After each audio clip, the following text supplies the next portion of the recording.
சின்ன புள்ளையோட சித்திரவதைய கேட்க கூட இங்க நாதி இல்ல. சின்ன புள்ளையோட சித்திரவதைய கேட்க கூட இங்க நாதி இல்ல.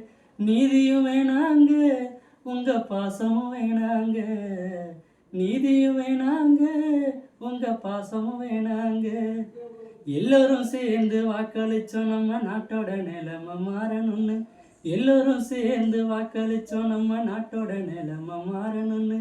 ஆட்சிகள் தான் மாறுது, இந்த நாடு மாறவில்லையோ.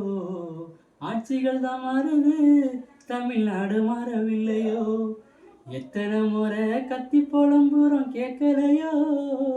சட்டம் மக்களுக்கான நீதிகளைத்தான் கொடுக்கலையோ. எத்தனை முறை கத்தி புலம்புறோம் கேட்கலையோ. சட்டம் மக்களுக்கான நீதிகளைத்தான் கொடுக்கலையோ. மாற்றம் வேண்டும். நமது தமிழகத்திற்கு குற்றவாளிகளுக்கு கடும் தண்டனை அமல்படுத்த வேண்டும். இனியும் இந்த தவறுகள் நிகழக்கூடாது. இப்படிக்கு உங்கள் தஞ்சை தரணி.